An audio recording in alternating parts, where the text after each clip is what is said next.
Borrowed words in action. Borrowed words in action. Number 1. Today is the last set of words, and we have number 51 all the way to number 60. And yes, I'm wearing the same clothes because I'm recording all this in the same time, one after the other. Let's start off with scenario. And then we're gonna go ahead to sine qua non, taboo, tour de force, tsunami, valet, verbatim, veto, vice versa, and vogue. Fashion vogue. Let's get started with. Once again, we have the evil regime of Goth. Alright, first of all, this is the evil regime of Goth, the end of everything. This time, though, we're gonna be working on a scenario. Now, this scenario, though, is like an outline of a plot of a film, of a novel, or a play, or even just what might happen in the future for you, or what might happen in the past that you don't know. That's the thing about scenarios. Ken and Emily Charlene are trying to work out a scenario for the final episode of the evil regime of Goth. By the way, unlike the previous words while we were talking about the evil regime of Goth, this one is in Italian, not French. Emily would like Princess Lola and Ben to get together. He's like, yay!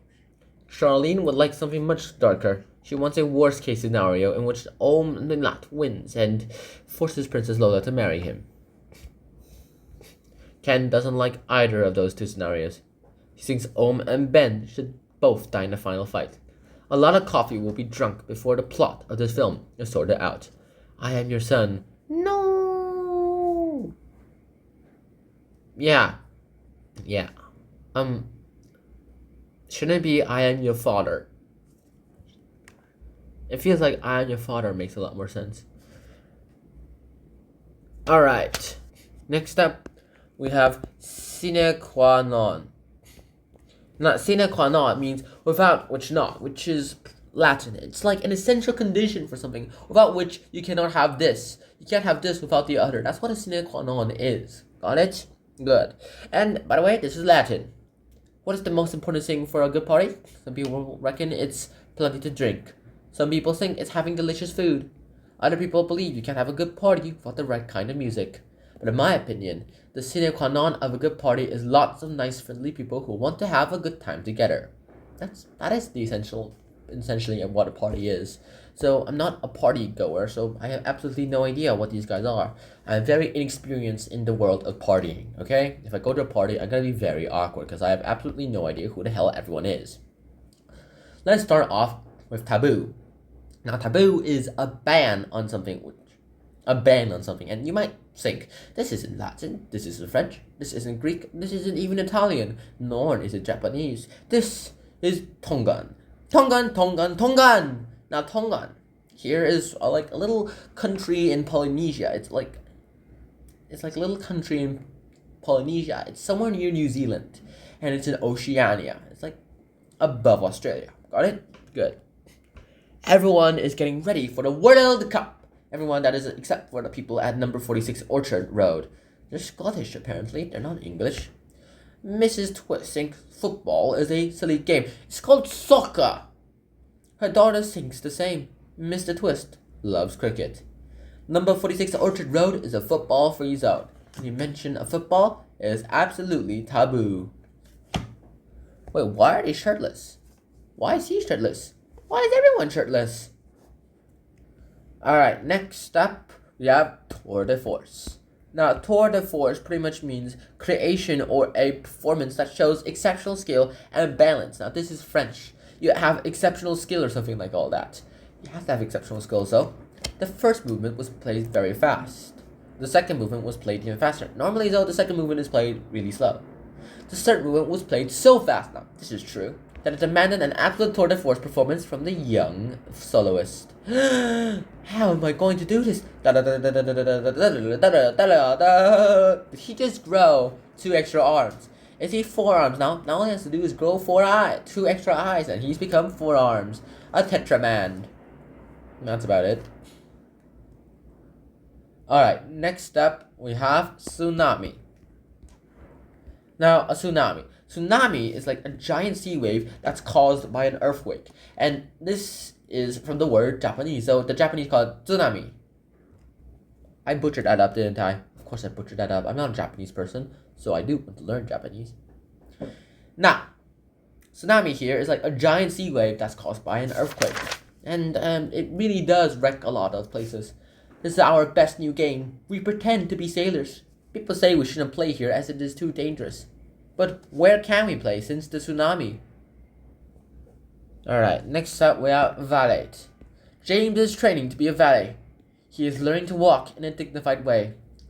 He is learning about tailoring and fabrics. He is acquiring domestic skills. James is really good at ironing. After his training, James was fortunate to find an employer with an interesting life. Yeah, the valet is an important part of French culture. Napoleon himself probably had one too. Next up, we have verbatim, which is Latin. Verbatim. Now, verbatim is like using words that are originally spoken or written about something or someone else. That's what verbatim is. My baby sister likes to repeat what she hears verbatim. Have you seen Mary's hair? Yes, Mary's hair makes her look like a merino sheep that needs a bath. Oh, here comes Mary now. Sometimes it's very embarrassing. Mary's hair makes her look like a merino sheep. What the? Control your sister, man. Oh, sorry. Alright, next up, we have veto. Now, veto is Latin, and it means you reject or forbid something. We have been planning this for months. We made sure we bought the right equipment. We were very concerned about safety. You think this is concerned about safety? No! So, why did my parents veto us from bungee jumping from the balcony? Why do you think so? Because, well, let me explain to you. You bungee jump off here, and then you hit your head here. You don't even have a chance to come back here before you're dead. No matter how good your safety equipment is, you're gonna hit this place no matter what. And if you hit the metal, that's even worse. And if you hit the concrete, that's way worse. And if you somehow miraculously miss and you do this, well, then you're gonna hit the metal way here, and that the force is so strong that the bungee cord will be all like, it's gonna break, and you're probably gonna fall to your death. Do it at the bridge, not here. Alright, next up, we have vice versa. Now, vice versa is Latin for the other way round. John and Joseph are twins. They are so alike that even their mom cannot tell them apart. So when they do something, all they can say is, John has taken Joseph's toy car, or vice versa. Joseph is hitting John, or vice versa. Okay, so she can't punish both of them. She can't punish one of them, so she's gonna punish both of them. I have absolutely no idea who the hell they are. They probably have no idea who the hell they are either. So they're gonna be like John and Joseph. And finally, we have Vogue. Vogue is a French word, and it means whatever is in fashion now. Whatever's in now.